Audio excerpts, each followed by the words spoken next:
pros. This video is about being a DJ. Not a famous DJ, not even the slightest. It's a party DJ. So, such as weddings, school discos, birthday parties, any occasions like that. So, I started in 2012. I've learnt over the years, I've built systems over the years, and there are pros and cons to being a DJ, particularly a mobile one, which I do. And the cons are lifting heavy gear and low in and out timings, setting up timings, pack down timings,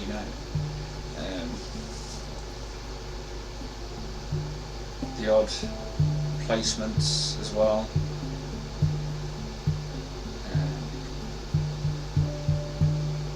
Well, pretty much that really.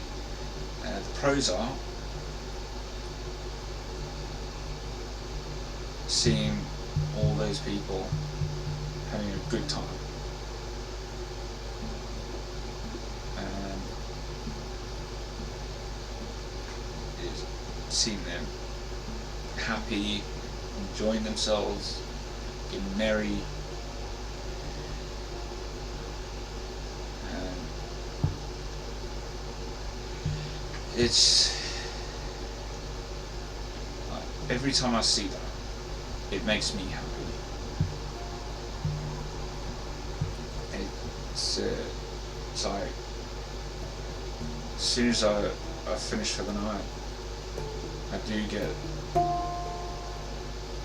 some guests saying, one more song, we want more, things like that. It always makes me happy.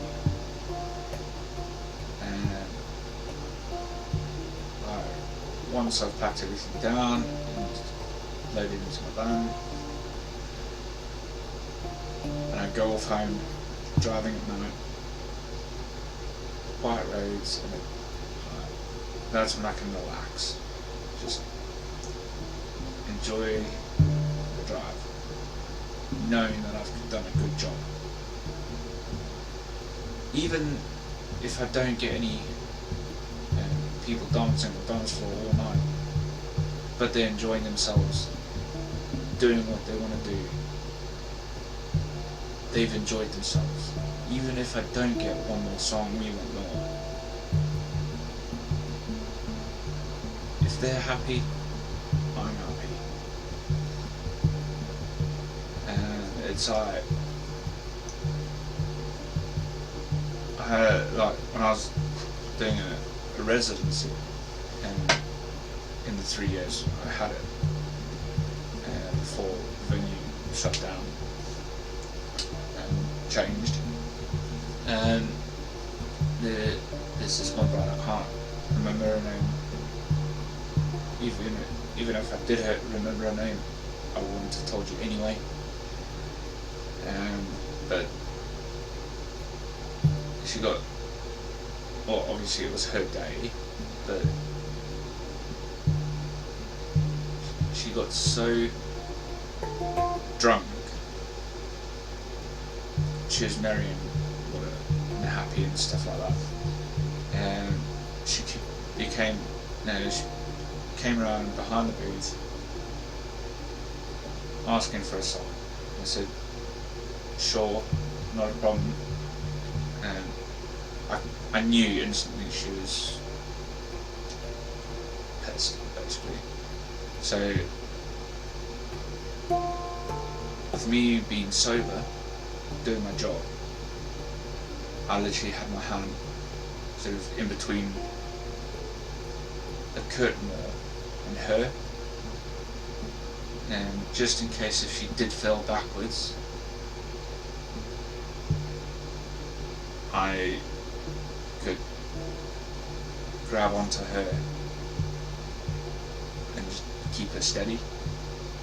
But thankfully she didn't fall backwards, but I knew she was safe.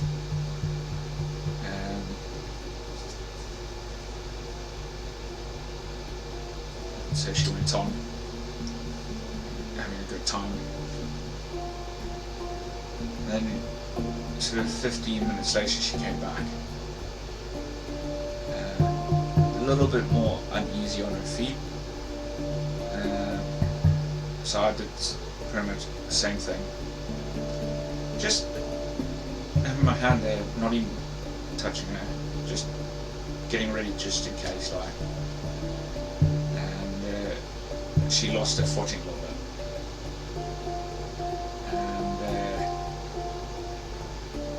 And she almost went over. Thankfully I saw this and I grabbed her arm. Not hard, but just enough that she could right herself. And thankfully there were other people there on the other side of the booth who may have seen us, and it was nothing came about of it, but I think at the end of the day, she was grateful.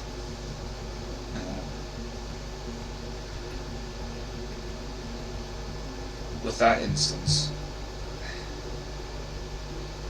it makes my job harder to entertain people,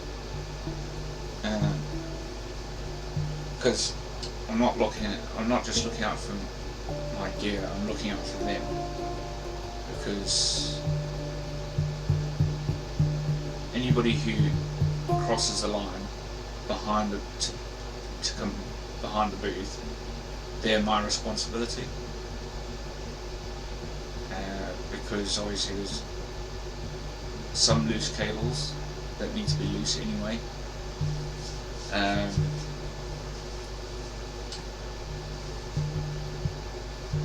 But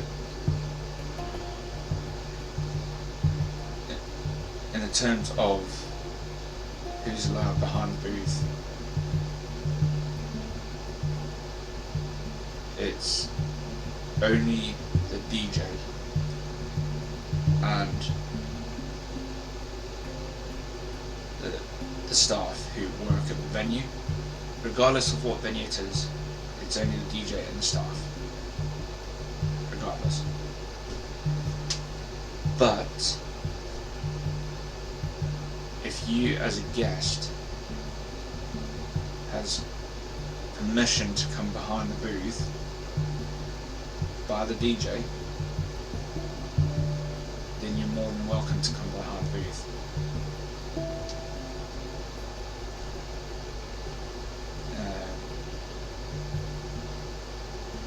So this is why I now implement an electronic device, such as an iPad, which I have here, and that's on a stand. It has power connected to it, so it doesn't run out of battery. And if people want to request songs, I can turn the stand, face it to them, they can type the request on, and can turn it back to me, and I look at it and say, right, okay, got this, haven't got that, okay, no, and do what I do. So it puts a barrier between me and the guests. So it saves them coming around close to me and saying, have you got this by this artist or whatever? Because that to me, it does make it harder for me to concentrate on my work. You might have seen that in some of the videos either on Facebook or YouTube if you're following Gecko Bar Discos. But yeah, like over the years I've learned a lot. Like, not just by changing the music each night that I go out, but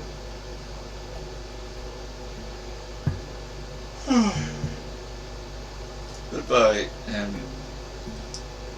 having a set system for a set venue, because when I first started DJing, I had this mindset, right, I'm going to have this big ass rack that can have all these speakers on it. I can have them bank it to if they want to.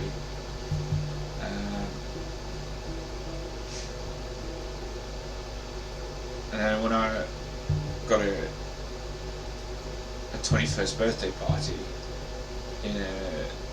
at the White Hart in Boston, I think that was in 2015, I think it was. So 10 years ago. And they didn't have a lift. All they had was stairs. So brought all the gear in from the van, and then took all my gear upstairs, set it all up, did the gig, packed it all down, everything downstairs, made sure everything of mine is out of the room, and then put everything into the van. And it was a mission. I even had help, particularly with my fly case. So from then on, I thought, right, I'm going to have 2 to 3 other systems, one smaller than the other. So I started with a medium rig, then a small rig. So at that point I had, well, when I was done building these systems up, I had 3 systems together. So they're all of them passive, so the amp racks and all the gadgets. And I've got all the speakers that are required for each system. So it's a small system, 2 small tops, can have either 1 or 2 18s, depending on the size of the room for that system. Medium rig, so slightly larger top speakers, can have my dual speakers on that with 2 18s, and the large system literally can have all of my speakers, including wedge monitors. So depending if I'm working with a band,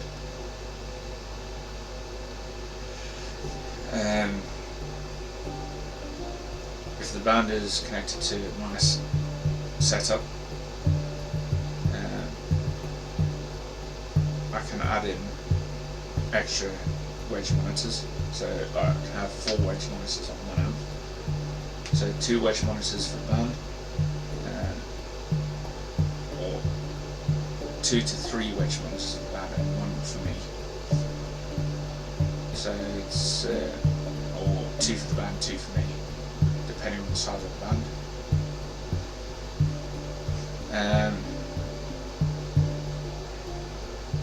So where I've done that is particularly for the monitoring. I've got two side fills, so you can have one speaker on either side of the stage band, and the two wedge monitors, one in front of the band and one for me, or two wedge monitors for the band, the side fills, again size of the band, and it's and there's obviously myself and DJing in between the band sets. So I've literally kept those setups as of when I need them. Big one, not so much now, because I don't do big enough events to warrant that size. I pretty much use the medium to small setups. This was before I had my actives. And during the time of my residency, I bought a pair of Alto TS310 actives and tested them out in this bedroom from office. I thought that these speakers are just amazing. So I thought, right, I'm going to try a different system.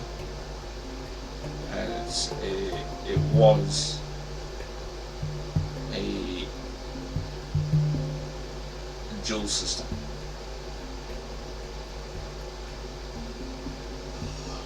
Or should I say a hybrid system. So everything to the soundboard, an output into an amp rack, and then from that amp rack the left-right output from the soundboard split into two. And so the left-right went into crossover, I think it was a limiter compressor and an amplifier for the bass pedals, and then go from the same connection to the U-turn out to my active tops. So it was basically a hybrid system which I built.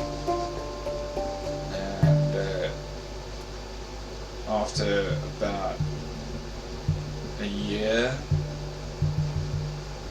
I was looking for matching bins for my tops.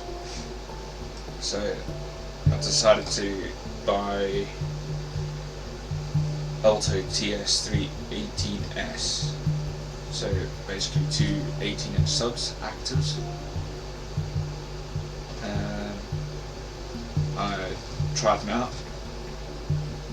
The rumble on those things, perfect.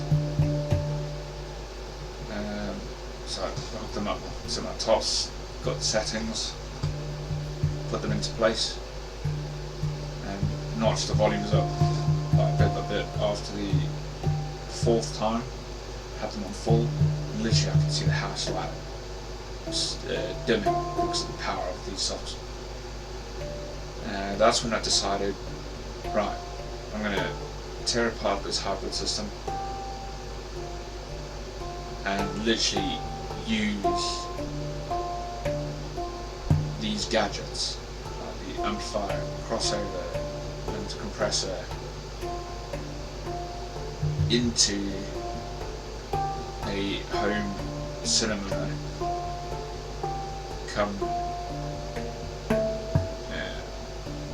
music production system, which I now have in place, which you've seen on my previous videos, and they're still going strong today. Alright, they've been going for several years now, and it just shows if you look after your system, or whatever you're using, they'll look after you. Because if you thrash them constantly, they'll wear out. So if you literally peak them every night for weeks, months on end. So if you did it for weeks, they won't even last 6 months. If you did it, if you thrashed your equipment for say 3 months, they'll probably pack in. If you did it on and off for 6 months, they wouldn't even last a year. So, if you think about it, rein back. Literally bring the volume down on your main output, main mix. Rein back your gain on your controller or mixer, and have it nice. They'll last for years, and I've learned that. And I've even some of my DJ friends that I know, they were thrashing their equipment, and I told them, don't rein it back, they'll last for years. Did they listen? No, until it happened. Because they are so used to higher power gear.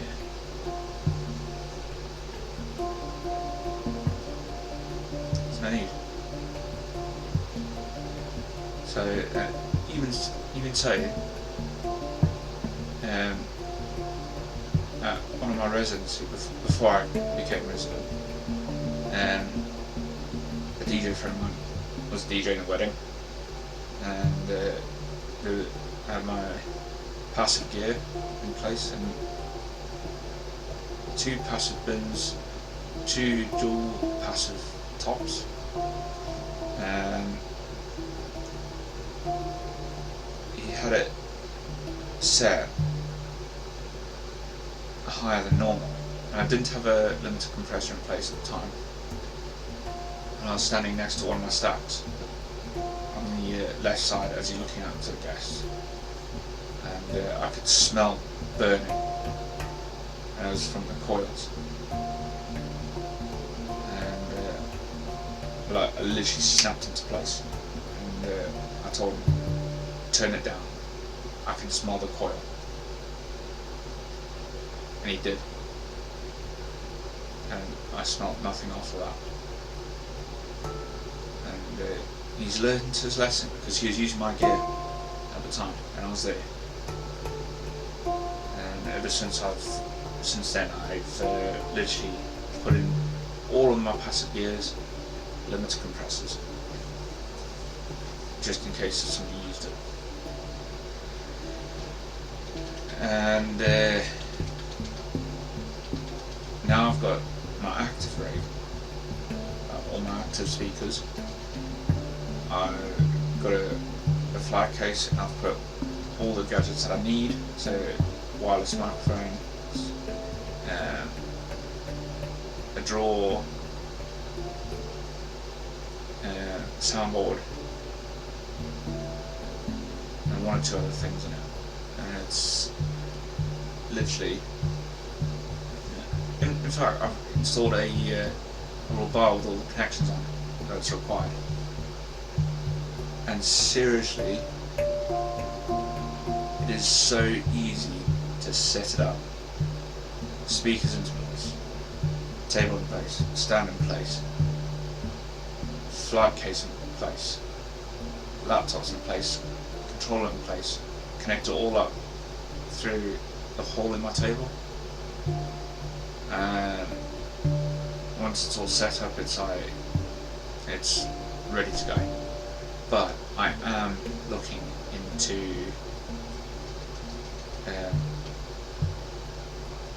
sorting my XLR cables out. So when I hook them up to my speakers,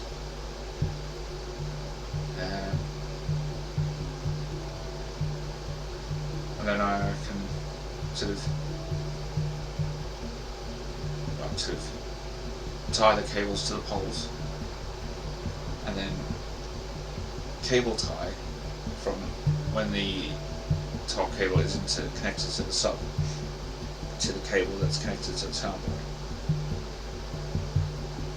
and it should make it so much easier for me to sort of click it all into place. But it's a work in progress at the moment. But as a DJ, you got to think, right, be in contact with the client, be nice, be kind, and sort of be there for them throughout the process until the last minutes of the night. And that's all it takes. Be there with them. Just help them out so it creates less stress for them. And when you say, right, all I need from you is a playlist from your names, first dance, second or third dance if applicable, do you want a playlist, all the requests that you want playing on the night, if manageable, and time of first dance, and various other things on the list. And that's all they need to worry about. And just say to them, right, I'll need that playlist back 2 weeks prior to the event so I can download all the music and get prepared. Make sure you get a deposit, whatever your deposit charges are, and make sure it's paid either a month prior or 2 weeks prior to the event, and check in with them,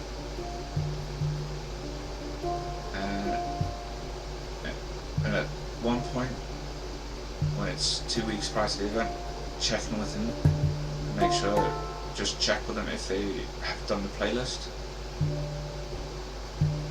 and get it sent back to you. You download music. Before you download music, you say, right, I've got the listing that you sent me, I'm going to get underway, download the music for you, make sure everything's ready in order. Don't worry about a thing. We'll see you at your wedding or whatever the event may be. And if you have any other questions or inquiries that you want to ask me, you can ask me now, or you can ask me between now and your wedding or your event. And on the day you show up, set up, you know, do your usual things, and then you're away. It's pretty simple, and I've learned this from other DJs, and not the novice ones. I rather learn from the DJs who have done this for years before I've done it. So it's a good habit to get into, like a set routine. So yeah, this is why I've got all this gear to sort me out, to sort and help clients out.